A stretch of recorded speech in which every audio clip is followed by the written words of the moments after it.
هندسه ايه ده؟ بص يا استاذ احمد. لا هو انت اللي جايب الباب ده ابيض واسود كده؟ لا مش انا اللي جايب الباب دوت. هي العربيه دي كانت عند احد الساده الافاضل، يعني كان بيتعمل فيها شغل. وجات لي انا عشان اشتغل فيها دهانات. تمام. بس في شويه كام ملحوظه كده بس هنعالجهم، وبعد كده هتخش الدهان ان شاء الله رب العالمين. حلو. انا شايف العربيه بقى فيها شغل في حتت انا بشوفها اللي هي جوهريه.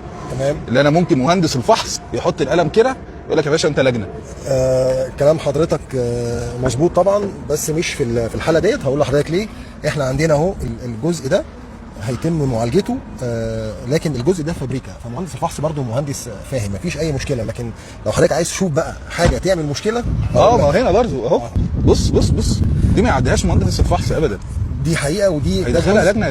ده جزء من الاجزاء اللي احنا هنعالجها. وخلينا بس نوضح ان الفني اللي اشتغل في العربيه دي تسلم ايده، ما نقدرش نقول حاجه. تسلم ايده ايه بس؟ هقول لك بقى ليه تسلم ايده. الراجل ده مدقدق بزلطتين حرفيا، ما استخدمش معدات. وهو ده بقى الفرق ما بين استخدام المعده وما بين انك التعامل بالسنده والشاكوش بس مهما كنت فنان. يعني ده راجل وسطى صنايعي فنان، ما اقدرش اقول في حقه اي كلمه. لكن الاجزاء دي رغم الصلابه اللي فيها، لو كان تم استخدام فيها مكن التبنيط ما كناش وصلنا للحاله دي.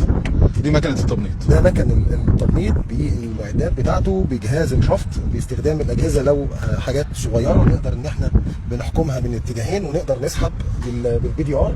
فاستخدام المعده مهم جدا جدا جدا. وانت الباب دوت عشان هترشه طبعا على اللون الابيض ده، فبعد كده الباب هيبقى بلونين. لا مستحيل. ما كانش ليه عليها لقب بانوراما. احنا بانوراما وشغلنا بيطلع بانوراما. ماشي يا سيدي. ده هيتم عمل ازاله ليه، يرجع على لون الصاج بتاعه، تمام، عشان نوصل زي اللي هناك دي.